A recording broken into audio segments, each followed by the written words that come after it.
¿Cuánto aman al Señor? ¿Sabes una cosa? Que la palabra nos revela que nosotros le amamos a Él porque Él nos amó a nosotros primero. Y ese amor hizo que Él se entregara por nosotros para que nosotros pudiéramos tener vida y vida abundante. Hoy quiero hablarles bajo el tema las cualidades de Jesús. Pero quisiera ir al capítulo número 22 y al verso 44 del Evangelio según San Lucas, donde de ahí voy a partir con el pensamiento del texto sagrado. Y dice así la palabra del Señor en el nombre del Padre, del Hijo y del Espíritu Santo. Amén. Lleno de angustia, oraba más intensamente. ¿Cómo estaba? ¿Y qué hacía? Se parece a nosotros, ¿verdad? Que cuando más angustiosos estamos o más angustiados estamos, menos oración presentamos y más quejas tenemos. Pero el Señor no. Y en el tema de hoy nosotros pudiéramos decir que no podemos encontrar cualidades en Cristo porque lejos de tener cualidades, Él tiene atributos. Y las cualidades se pueden presentar en otras personas. Pero los atributos de Dios solamente los tiene ¿quién? Dios. Son atributos única y exclusivamente de Él. Y me encanta la expresión que Lucas hace, porque Lucas no escribe este evangelio por una experiencia propia de haber caminado con Jesús.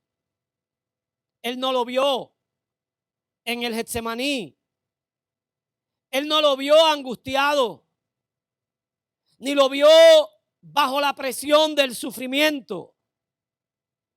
A él se lo contaron. Él hizo un trabajo de investigación. Por eso decimos que el Evangelio de Lucas fue escrito utilizando el método científico, el método de la investigación. Él se reunió con aquellos que fueron los cercanos a él, aquellos que estuvieron con él, aquellos que le vieron, aquellos que en el Getsemaní pudieron encontrar el lado más tierno del Señor en su humanidad. Cuando estaba ya preparándose para los albores de su crucifixión, cuando su mente se estaba ya integrando a lo que era el final del plan y del propósito por el cual él había sido enviado. Y es bien importante que nosotros entendamos que en momentos así nuestra mente nos traiciona, especialmente cuando estamos bajo una línea de fuego, especialmente cuando estamos siendo emocionalmente torturados. ¿Cuántos saben de lo que estoy hablando? ¿Cuántos han estado emocionalmente torturados? Que no están desanimados, que no están bajo depresión, que tienen conocimiento de lo que están atravesando y se sienten emocionalmente torturados. Y es en ese momento cuando muchas veces la fe nuestra languidece. Y es ante esa situación cuando las fuerzas comienzan a fallar, cuando empiezan a faltar el ánimo de seguir hacia adelante, buscando la meta y el objetivo que se nos fue propuesto. Y dice Lucas que le contaron los que estaban ahí con él, que me imagino que fueron aquellos tres. Uno de aquellos tres tuvo que haberle contado a Lucas. Y me refiero a los tres que estaban más cercanos al círculo de Cristo. A Pedro, a Juan y a Jacobo. Y yo pudiera inferir que fue Juan el que le contó a Lucas esta agonía que él comenzó a sentir en el Getsemaní, porque de los tres, Juan era el que se recostaba sobre el pecho del maestro, era el que tenía esa confianza de poder acercarse a él. Yo creo que todos pudieron tener esa misma experiencia. Yo creo que todos pudieron haber tenido la misma oportunidad que Juan tuvo de haberse acercado al pecho del maestro y acostarse sobre el pecho del maestro. Pero esto dependía de una entrega total. Esto dependía de una confianza total. Esto dependía de una fijación sin distracción alguna, de tal manera que pudiera ver solamente la figura de Cristo en su horizonte, que pudiera despertar y pensar en el maestro, que pudiera acostarse a dormir y soñar toda la noche con el maestro. Todos y cada uno de nosotros tenemos la oportunidad y la bendición de poder estar bien cerca del Señor. Y cada uno de nosotros tenemos la oportunidad de decidir cuán cerca del Señor podemos estar. Y me impresiona la manera en la cual Lucas dice que el Señor enfrentó el momento más agónico de su vida. Él dice que mientras más angustia sentía, ¿qué hacía? Oraba con más intensidad. O sea que la agonía no puede detener la oración de un hijo de Dios. La agonía, el dolor y el sufrimiento no pueden hacer que la confianza que tú has puesto en el Señor desaparezca o languidezca. Mientras más fuerte sea la prueba, más cerca del Señor debemos de estar. Me viene a la memoria el momento en el cual Moisés en su escrito habla acerca de la opresión del pueblo de Israel y dice que mientras más oprimían al pueblo, mientras las órdenes del faraón eran más recias contra el pueblo y el favor del faraón y de Egipto desaparecía para con el pueblo de Israel, dice que mientras más los oprimían, más se multiplicaban.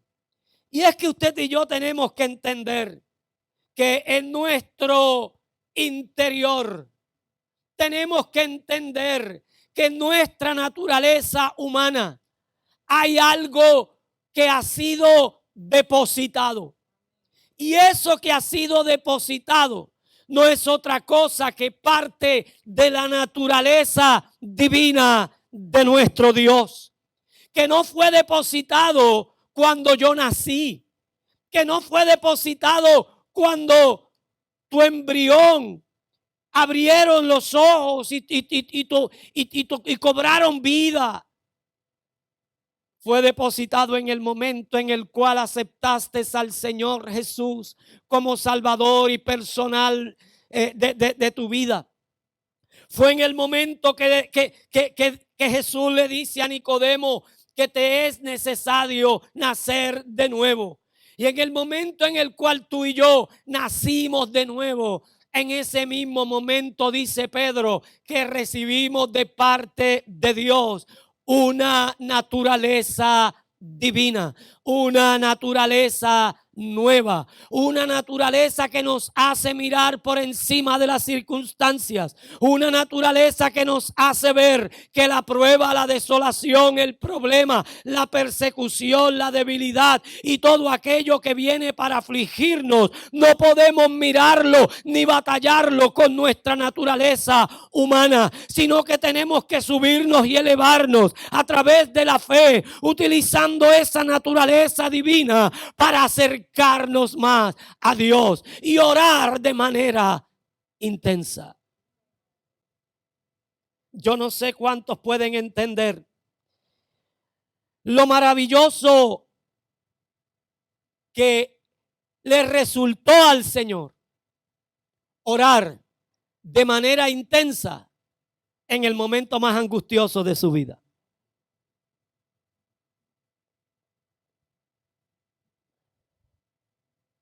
Lucas dice que su sudor era como grandes gotas de sangre que caían hasta la tierra. Yo quiero recordarles que Lucas era médico de profesión. Él era un griego que era médico de profesión. Y él puede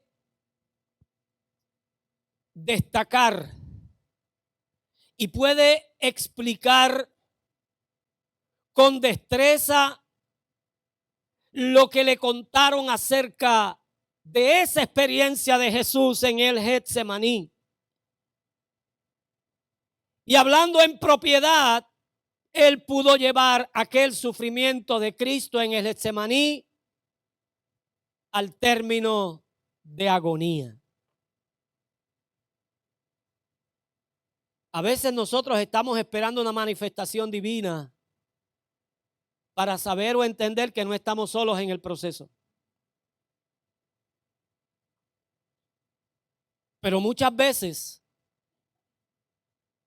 no necesitamos tener esa manifestación divina para saber que no estamos solos en el proceso. Yo te diría que todo el tiempo deberíamos estar seguros que no estamos solos en el proceso. Porque cuando Lucas habla en el verso 43, él dice que Jesús no estaba solo en ese proceso.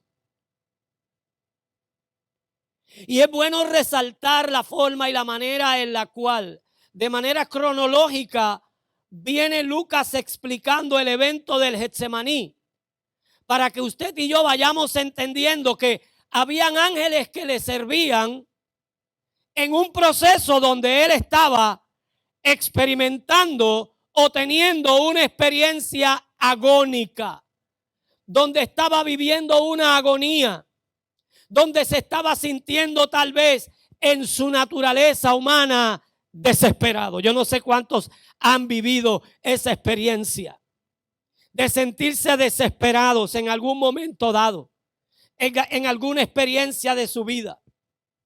Pero es maravilloso y majestuoso nosotros poder mirar cómo nuestro Señor enfrentó la agonía de los albores de su muerte. Tú y yo podemos tener la fuerza que tuvo el Señor, porque la fuerza que tuvo el Señor proviene del espíritu que estaba en él, que no es otro espíritu que el que está en nosotros. Ahora mire bien, dice la Escritura que cuando el Señor terminó de comer la Pascua con sus discípulos, fue al monte de los olivos y entró a un huerto, al huerto del Getsemaní. Y me llama la atención por qué el Señor tuvo que ir al huerto del Getsemaní en los últimos momentos de su vida en su ministerio terrenal. Me llama la atención y me lleva a preguntarme la razón por la cual Él tuvo que internarse en un huerto. Él tuvo que comenzar a vivir la experiencia de estar rodeado por algo tranquilo, por algo bueno, por algo que definitivamente le podría traer paz y tranquilidad. Y la respuesta a esta pregunta es porque en un huerto, nuestro primer Adán, en un huerto, el primer hombre que vivió y existió sobre la faz de la tierra, perdió la batalla con la obediencia. Perdió la batalla con aquello que definitivamente era lo que le brindaba la seguridad a él. Fue en el huerto donde el primer hombre causó la ruina de toda la humanidad. Tu ruina y mi ruina fue causada en un huerto. Y ahora el Señor se interna en un huerto porque tenía que ser en un huerto donde el segundo Adán debía restaurar y reparar las ruinas que el primer Adán había causado para toda la humanidad. El primer Adán nos había dejado sin fe, sin paz y sin esperanza. Ahora el segundo Adán venía a devolvernos la fe, la paz y la esperanza. El primer Adán nos había dejado sin relación con el Padre, con el Hacedor nuestro. Ahora el segundo Adán venía a restaurar esa relación para que pudiéramos tener esa comunión que se había perdido. Getsemaní se había convertido en un lugar frecuentado por Cristo para pasar tiempos a solas orando. O sea que ya él había determinado un lugar donde él tener comunión, donde él tener diálogos, donde él pasar momentos a solas con su Padre en oración. Y esto nos dice que usted y yo de igual manera debemos elegir y debemos escoger un lugar donde usted y yo podamos separarnos para mantener una relación, una comunión, un diálogo con el Señor. Y la pregunta que pudiéramos hacernos es, ¿y el resto del tiempo? ¿Jesús no oraba? La respuesta que deberíamos dar a esa pregunta, todo el tiempo. ¿Sí o no? Sin embargo, Lucas dice que él escoge un lugar donde para él ya era un lugar frecuente de mantenerse en comunión con el Padre y de dialogar con el Padre acerca de lo que ya él sabía que era su propósito y el plan que el Padre tenía. Era un lugar tan seguido y era un lugar tan acostumbrado para el Señor que Judas también lo conocía. Y digo Judas porque en un momento dado él es el que va a guiar la turba para que la turba llegue al lugar. Pero los apóstoles conocían ese lugar porque era un lugar frecuentado por Jesús. Y donde estaban Jesús, estaban sus apóstoles. Y esto es una verdad que usted y yo tenemos que entenderla.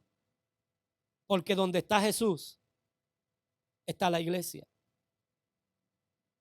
Y si tú eres la iglesia, donde está Jesús, ahí estás tú. Ahí estás tú. Y la Biblia nos dice en Juan capítulo 18, verso 2. Y también Judas, el que le entregaba, conocía aquel lugar, porque muchas veces Jesús se había reunido allí con sus discípulos. ¿Cuántas veces? Muchas veces. Era un lugar que el Señor frecuentaba. Esto indicaba que nuestro Señor no se ocultaría, sino que estaría en un lugar accesible para enfrentar su hora cuando el traidor lo entregaría.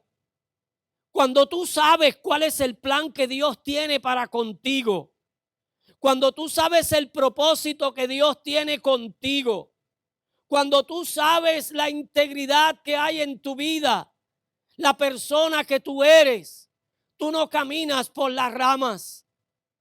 Tú vas directo al plan y al propósito que Dios te ha señalado. Dios te ha revelado un plan. Dios te ha revelado un propósito.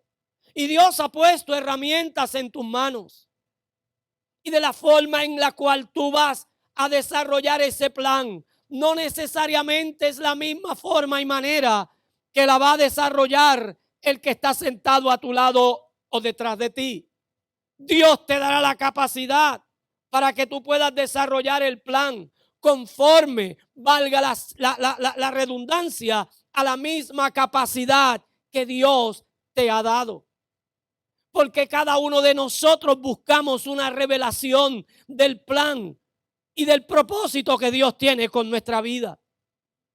Y a la intensidad o a la mayor intensidad de nosotros buscar esa relación para conocer cómo yo voy a obrar y voy a dar por hecho el plan y el propósito de Dios con mi vida, es la revelación que voy a tener y son las herramientas que yo voy a recibir. Por tanto, ninguno de nosotros vamos a estar desarrollando el plan de Dios de la misma forma, pero todos y cada uno de nosotros tenemos la encomienda de desarrollar ese plan. Todos y cada uno de nosotros tenemos la encomienda. Jesús sabía cuál era su misión. Yo no sé tú, pero Jesús sabía. Y cuando una persona sabe cuál es la misión, inequívocamente va a actuar. Lo voy a volver a repetir. Cuando una persona sabe cuál es su misión, inequívocamente va a actuar. Y va a actuar conforme a los designios de Dios. Porque si nosotros miramos la conducta de Jesús, Él mismo dice que Él no hacía nada si no había sido revelado por el Padre. Y que no hablaba nada por su propia cuenta, sino que todo lo que hablaba, primeramente lo había oído y escuchado del Padre. Por tanto, una persona tiene que tener unas cualidades claras. Una persona llamada por Dios, porque el mundo busca cualidades en una persona para poder ver tal vez algún rasgo de perfección en una persona. Y las cualidades que nosotros buscamos en las personas tienen que estar en el hombre y en la mujer de Dios, más que en el hombre que no le sirve a Dios. Y a veces nosotros vamos a ver esas cualidades en mucha gente que nosotros decimos por causa de lo que vemos, del estilo de vida que esa persona tiene, lo único que le falta es entregarle su corazón a Cristo. O sea, que nosotros mismos estamos concluyendo que el estilo de vida de alguien es un estilo de vida correcto, porque la conducta que tiene es una conducta correcta, porque las cualidades que tienen son cualidades de admirar. Y usted y yo tenemos que buscar las cualidades que habían en Cristo, en esa persona del hombre llamado Jesús, para emular esas cualidades. Y estamos hablando de cualidades de el Señor en su humanidad, porque no podemos perder de vista ni pasar por alto que Él era todo Dios y era todo hombre. Y en todo hombre Él tenía cualidades. Y en todo Dios Él tenía atributos. Que no vayamos nosotros en esta hora a pensar de manera incorrecta, porque los atributos de Dios son absolutos y únicos de Él. Y ningún hombre puede tener ni siquiera un solo atributo de los que le pertenecen a Dios.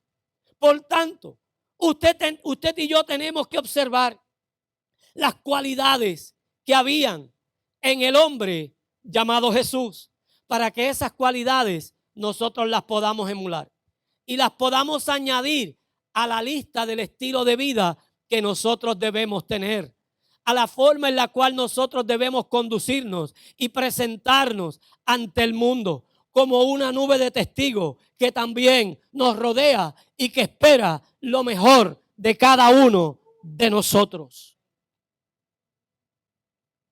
Una de las cosas que nosotros pudiéramos decir como una de las cualidades del Señor era que Él era responsable. Y es una cualidad, amado hermano, que en cualquier empresa se busca en una persona.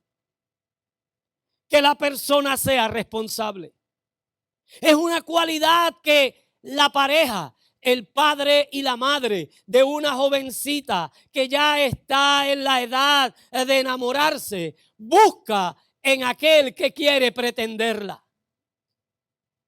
Busca los valores que hay en esa persona. Y que ese joven que quiere pretender nuestra hija sea responsable. Y viceversa. Esa joven que nuestro hijo quiere pretender, que sea una joven responsable. Porque esto no es un asunto de que el hombre. Esto es un asunto del ser humano. Porque en resumidas cuentas, para Dios no hay mujer ni hombre. Y cuando hablamos de el grupo de personas que están en este auditorio, nos referimos como si fuera de un sexo masculino. Todos los que estamos aquí reunidos. Es bien difícil o a veces casi no se ve el hecho que digan todas y todos los que estamos aquí reunidos. Solamente en aquellos momentos en los cuales se reúne la gente para momentos específicos que ya tienen pompa, ya tienen gloria y ya tienen un protocolo de presentación, que se levanta el moderador y dice: damas y caballeros. Pero cuando Dios llamó a lo que creó, a lo que le puso aliento de vida, lo llamó Imago Dei. ¿Y qué significa Imago Dei? Significa imagen de Dios. Y es importante que usted y yo busquemos esas cualidades que el Señor Jesús presentó. Y el Señor Jesús era responsable. Él le daba importancia a aquellas cosas que realmente requerían importancia. Y nosotros como hijos de Dios, como siervos de Dios, tenemos que ser responsables en nuestra vida con el Señor y en nuestra vida con nuestro prójimo. Por eso la cruz es vertical y es horizontal. La cruz vertical nos permite a nosotros que tengamos una buena relación con Dios. La parte horizontal de la cruz nos permite que tengamos una buena relación con nuestros pares, que tengamos una buena relación con la gente que nos rodea. Y la responsabilidad nos lleva a que nosotros podamos presentar una vida íntegra del Señor, una vida íntegra de servicio al Señor, donde le damos mayor importancia a aquellas cosas que tienen importancia mayor. En otras palabras, todo en la vida puede tener importancia, porque no podemos restarle importancia a ningún acontecimiento de la vida. Pero un acontecimiento tiene más importancia que otro acontecimiento. Y la responsabilidad nos lleva a que nosotros podamos mirar las cosas de manera objetiva. Y mirando las cosas de manera objetiva, poder establecer un orden de prioridades de asistencia, de atención ante aquellas cosas y sucesos que experimentamos.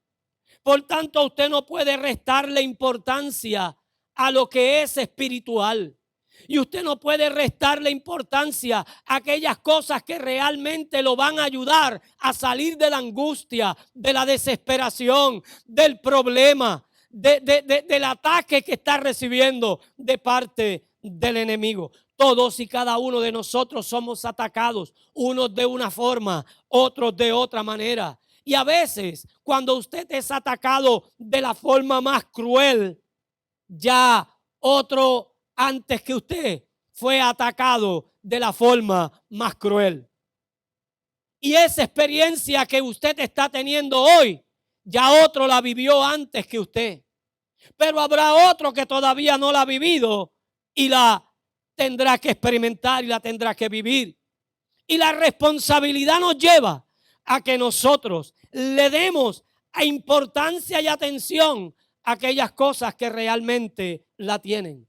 Y conforme a lo que Lucas nos presenta en esta escritura, no importa aquello que nos pueda afectar, que nos lleve a tener una experiencia agónica, por más agonizantes que estemos, no podemos apartarnos ni dejar a un lado lo que es la experiencia espiritual, lo que es la relación con Dios, lo que es el acercamiento a nuestro Dios, porque eso nos llevará a experimentar y a vivir también la obediencia que Cristo vivió.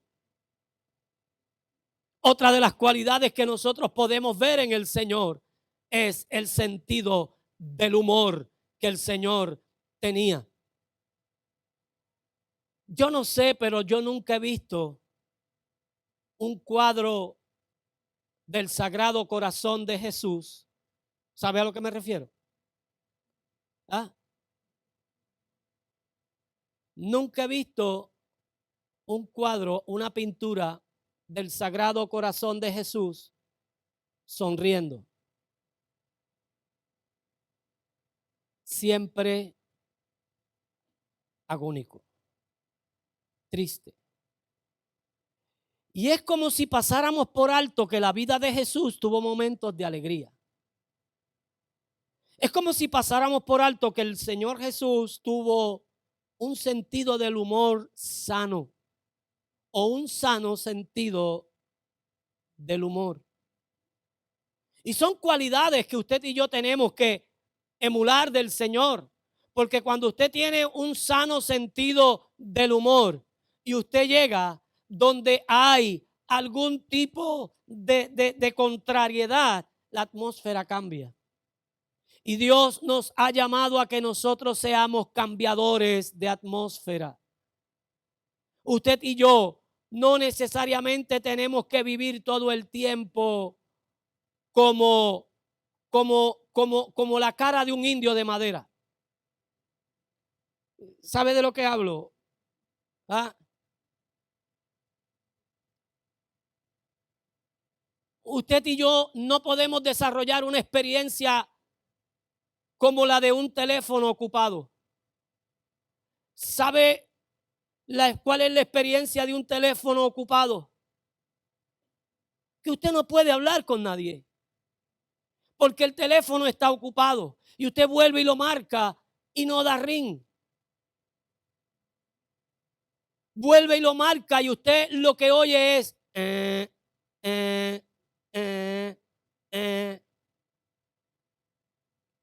El ser humano no puede vivir de esa manera, porque el Señor Jesús no vivió de esa manera. Él no vivió de esa forma. Él era un hombre jovial.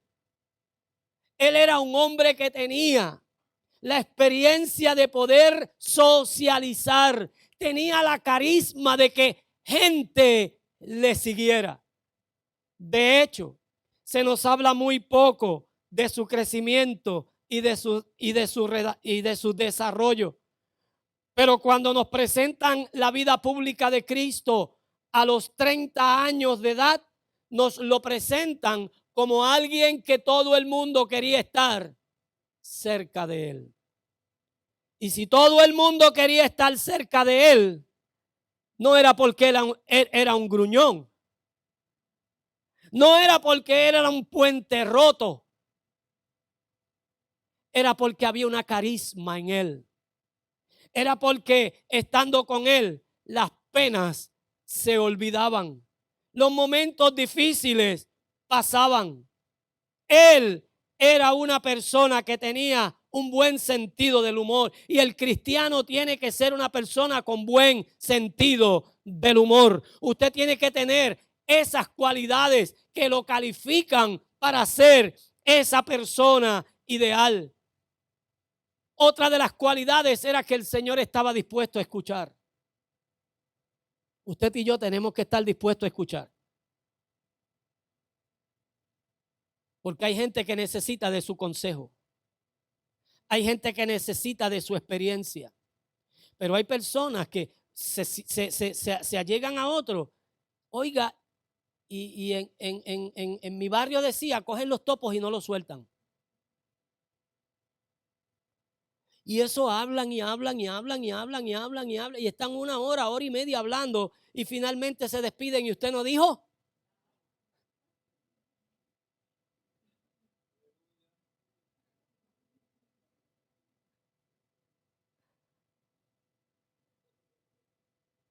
Y usted y yo tenemos que estar dispuestos a escuchar.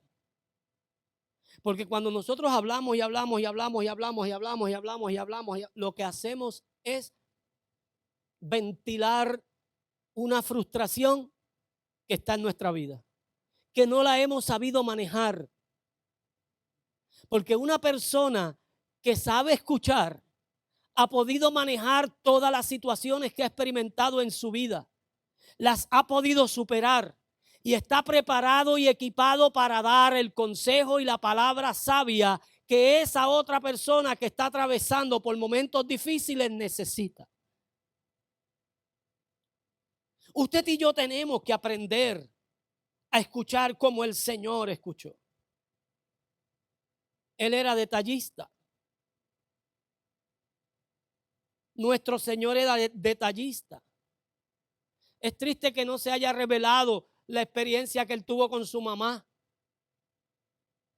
Porque yo pienso que la Escritura quería enfocarse en la persona de Cristo, que era que realmente tenía la encomienda, el plan y el propósito salvífico, para evitar que de alguna forma se desvirtuara el proceso y se echara a perder. Fue aún así, y ya usted ve cómo la tradición ha malinterpretado y ha establecido una serie de doctrinas que no son fundamentadas en las sagradas escrituras. Pero lo podemos ver cuando los discípulos estaban después de la resurrección, que tomaron la decisión de irse a pescar, porque era el tercer día y el Señor no había llegado. ¿Qué dice la Escritura? Que Él los estaba esperando en la orilla de la playa, que ellos llegaran. ¿Y qué estaba haciendo? Él estaba cocinando. Hombres, aprendan a cocinar.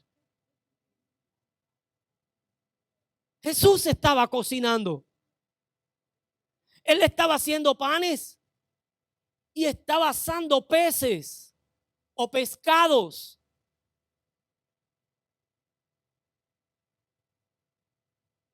Era detallista. Usted y yo tenemos que ser detallistas.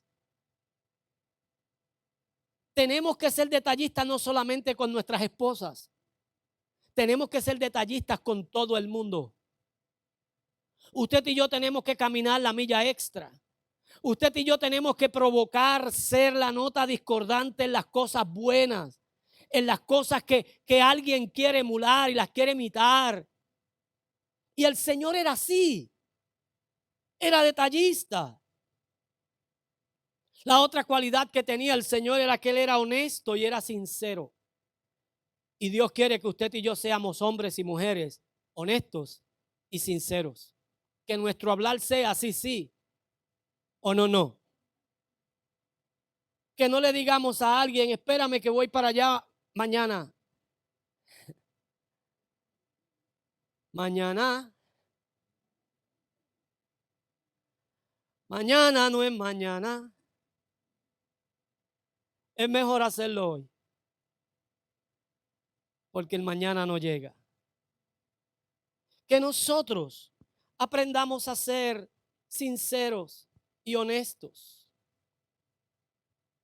La otra cualidad era la seriedad de Jesús. Él trataba todos los asuntos con seriedad. Mire que ahí no hay contraste entre el sano humor del Señor y la seriedad que el Señor presentaba. Él trataba todo asunto con seriedad y le daba importancia a todo asunto. Y usted y yo tenemos que tratar todo asunto con seriedad, incluyendo el asunto de los niños. Nosotros tenemos que tratar los problemas que nuestros niños nos presentan con seriedad, aunque nosotros digamos, mira para allá lo que se preocupa este nene. Si él tuviera las preocupaciones que yo tengo. Para usted, esa preocupación no tiene sentido, pero para ese niño tiene el sentido que tiene la preocupación más grande que usted tiene. Y nosotros tenemos que aprender a tratar todas las cosas con la seriedad que cada cosa merece y requiere. Y la otra cualidad que tenía el Señor era que el Señor ayudaba a los demás. Usted no puede vivir una vida egoísta centrado en usted solo, en usted mismo. Usted tiene que ver que hay gente que depende de usted, no solamente su familia depende de usted. Hay personas a su alrededor que dependen de usted. Y usted y yo tenemos que mirar esa cualidad en el hombre llamado Jesús para nosotros imitar esa cualidad. Pero ¿cómo lo describe la Biblia? ¿Cómo describe la Biblia a ese Jesús que venía con un plan y que venía con un propósito? Cuando nosotros miramos a ese hombre, a ese Jesús, que no hubo en la tierra un ser más feliz que él. ¿O sí? No hubo en la tierra, en este planeta, un ser más feliz que Jesús. ¿O usted conoció a alguien más feliz que él?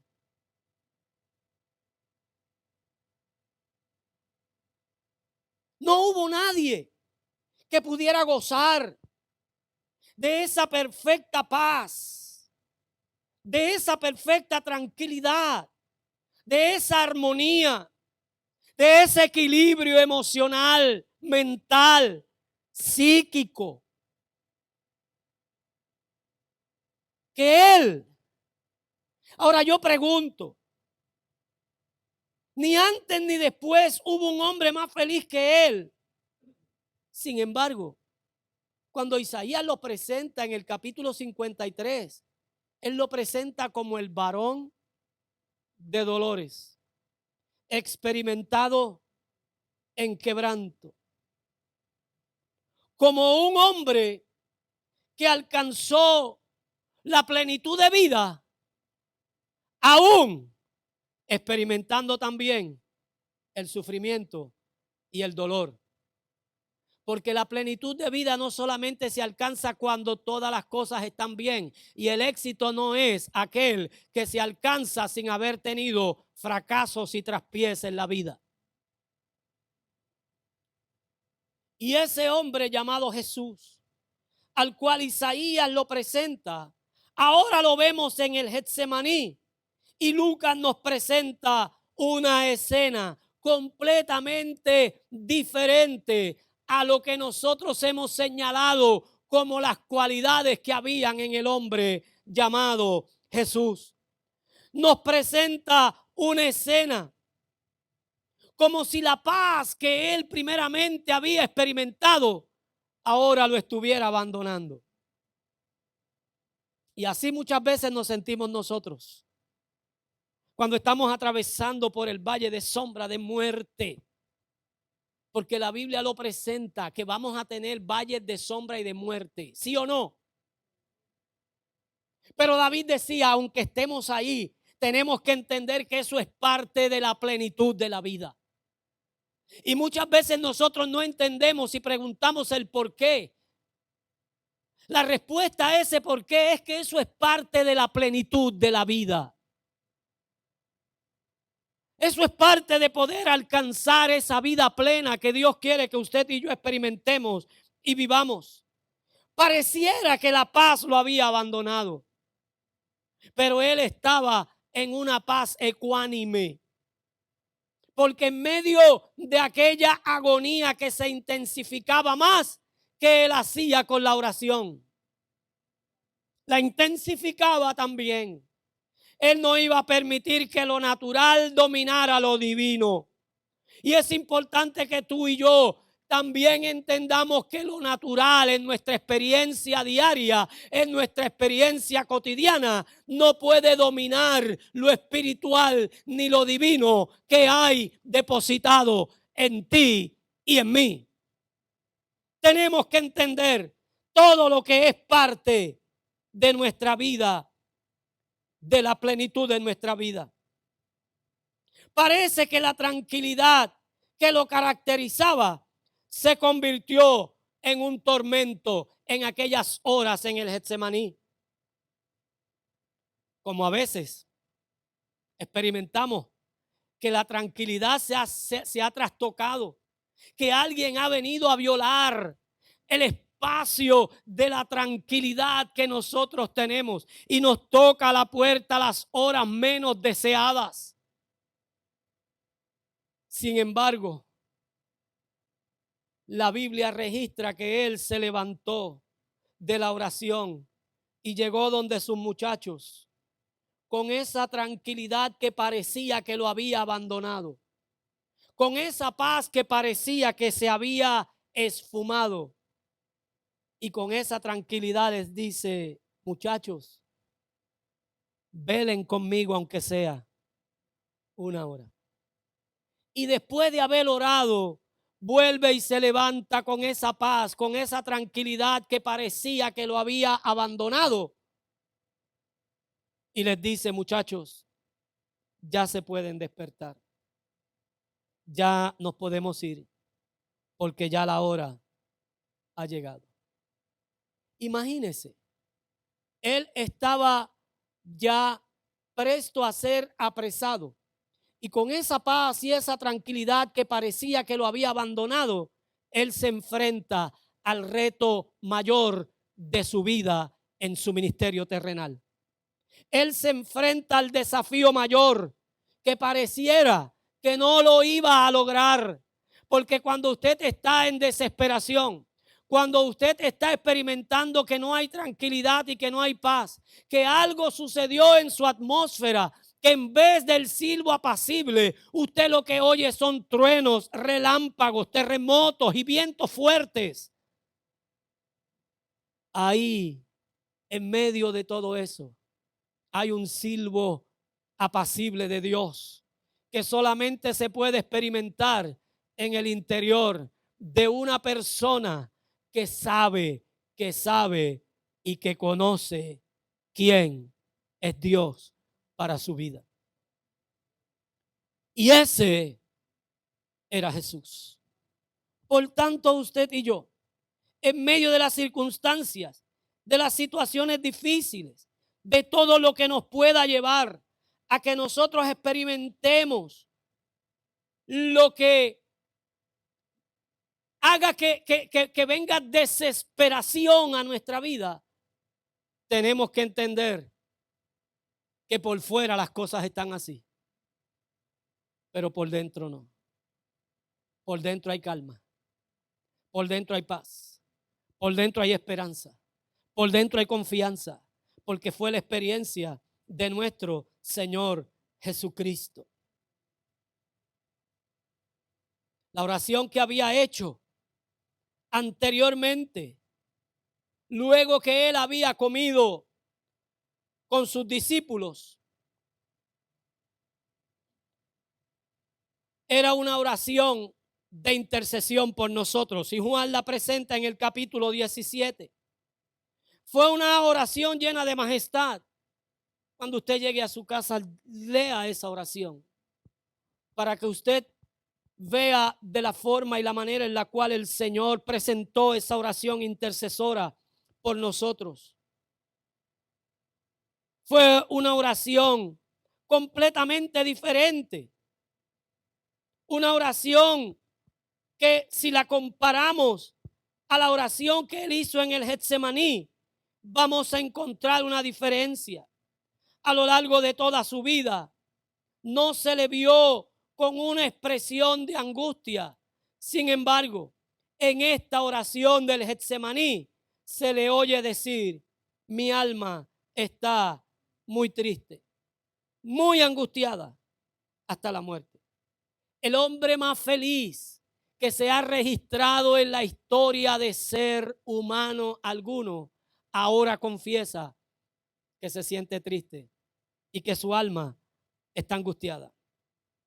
Esto significa que el Señor Jesús tampoco oculta sus sentimientos ni sus emociones.